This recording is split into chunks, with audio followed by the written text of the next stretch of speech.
ಓ ಪ್ರೀತಿಯ ಕುಟುಂಬ, ಕ್ರಿಸ್ತನು ನಮ್ಮೊಂದಿಗಿರಲಿ. ಆತ್ಮೀಯ ಪೋಷಕರೇ, ಆತ್ಮೀಯ ಸಹೋದರ ಸಹೋದರಿಯರೇ, ಆತ್ಮೀಯ ವೃದ್ಧ ಪೋಷಕರೇ, ಆತ್ಮೀಯ ಮಕ್ಕಳೇ ಮತ್ತು ಯುವಕರೇ, ನಾನು ಅರುಣ್ ಪಿಯಸ್ ಮಡ್ಕಿ.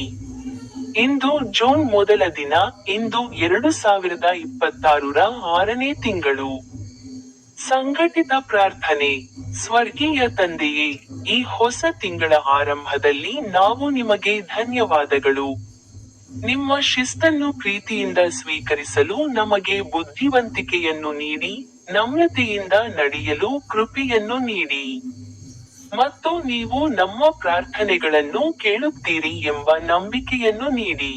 ಕರ್ತನೇ, ನಮ್ಮ ಶ್ರಮವನ್ನು ಆಶೀರ್ವದಿಸಿ, ನಮ್ಮ ಕುಟುಂಬಗಳನ್ನು ರಕ್ಷಿಸಿ, ಮತ್ತು ನಮ್ಮ ಜೀವನವನ್ನು ನಿಮ್ಮ ಶಾಂತಿಯಿಂದ ತುಂಬಿಸಿ. ಈ ತಿಂಗಳು ನಾವು ನಿಮ್ಮ ಚಿತ್ತದಲ್ಲಿ ನಡೆಯೋಣ, ನಿಮ್ಮ ಪ್ರೀತಿಯಲ್ಲಿ ಬೆಳೆಯಿರಿ, ಮತ್ತು ನಿಮ್ಮ ಮಹಿಮೆಗಾಗಿ ಜೀವಿಸಿ.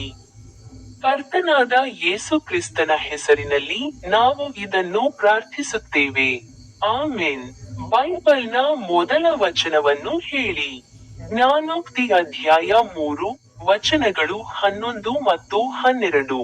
ನನ್ನ ಮಗನೇ, ಕರ್ತನ ಶಿಸ್ತಿನಿಂದ ದೂರ ಸರಿಯಬೇಡ, ಮತ್ತು ಆತನು ನಿನ್ನನ್ನು ಗದರಿಸಿದಾಗ ಕೋಪಗೊಳ್ಳಬೇಡ. ತಂದೆಯು ತನ್ನ ಪ್ರೀತಿಯ ಮಗನನ್ನು ಗದರಿಸುವಂತೆಯೇ ಕರ್ತನು ತಾನು ಪ್ರೀತಿಸುವವರನ್ನು ಗದರಿಸುತ್ತಾನೆ. ಅರ್ಥ: ದೇವರ ಶಿಸ್ತು ಆತನ ಪ್ರೀತಿಯ ಸಂಕೇತವಾಗಿದೆ. ನಮ್ಮನ್ನು ಶಿಕ್ಷಿಸಲು ಅಲ್ಲ, ಸರಿಯಾದ ಮಾರ್ಗದಲ್ಲಿ ಮಾರ್ಗದರ್ಶನ ಮಾಡಲು ಆತನು ನಮ್ಮನ್ನು ತಿದ್ದುತ್ತಾನೆ. ಅನುವಾದ: ಕರ್ತನೇ, ನಿನ್ನ ಪ್ರೀತಿಯಲ್ಲಿ ನನ್ನನ್ನು ನಡೆಸು. ವಿನಂತಿ: ಕರ್ತನೇ, ನೀನು ನನ್ನನ್ನು ಸರಿಪಡಿಸಿದಾಗ ನಿನ್ನ ಚಿತ್ತವನ್ನು ನಾನು ಅರ್ಥಮಾಡಿಕೊಳ್ಳಲಿ. ಪ್ರಾರ್ಥನೆ. ಕರ್ತನೇ, ಪ್ರೀತಿಯ ತಂದೆಯೇ, ನಿನ್ನ ಮಾರ್ಗದರ್ಶನವನ್ನು ಸ್ವೀಕರಿಸುವ ವಿನಮ್ರ ಹೃದಯವನ್ನು ನನಗೆ ಕೊಡು. ಸತ್ಯ ಮತ್ತು ನೀತಿಯ ಹಾದಿಯಲ್ಲಿ ನಡೆಯಲು ನನಗೆ ಕಲಿಸು. ಆಮೆನ್. ಪ್ರಾರ್ಥಿಸೋಣ. ಓ ನನ್ನ ತಂದೆಯೇ, ಓ ಸಂತ ಅಂತೋನಿಯೇ, ಓ ಯೇಸುವಿನ ಪವಿತ್ರ ಹೃದಯವೇ, ಓ ಪೋಪ್ ಲಿಯೋ 14ನೇ, ಓ ಆರ್ಚ್ ಬಿಷಪ್ ವಿನ್ಸೆಂಟೈನ್, ಓ ಮಾಜಿ ಆರ್ಚ್ ಬಿಷಪ್ ಫೆಲಿಕ್ಸ್ ಟೊಪ್ಪೋ, ಓ ರಾಜ ಚಾರ್ಲ್ಸ್ 3ನೇ, ಓ ಅಧ್ಯಕ್ಷರೇ, ಶ್ರೀಮತಿ ದ್ರೌಪದಿ ಮುರ್ಮು. ಇಂದು ಜೂನ್. ಇದು 2026ರ 6ನೇ ತಿಂಗಳು. ಓ ಕರ್ತನೇ, ಈ ತಿಂಗಳು ಪೂರ್ತಿ ಪ್ರತಿಯೊಂದು ದುಷ್ಟತನ, ಪ್ರತಿಯೊಂದು ಪ್ರಲೋಭನೆ ಮತ್ತು ಪ್ರತಿಯೊಂದು ಅಪಾಯದಿಂದ ನಮ್ಮನ್ನು ರಕ್ಷಿಸು.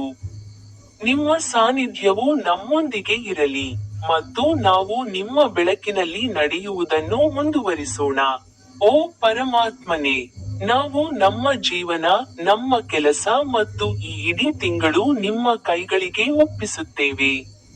ಕರ್ತನಾದ ಯೇಸು ಕ್ರಿಸ್ತನ ಹೆಸರಿನಲ್ಲಿ ನಾವು ಈ ಅಂತಿಮ ಪ್ರಾರ್ಥನೆಯನ್ನು ಅರ್ಪಿಸುತ್ತೇವೆ. ಆಮೆನ್.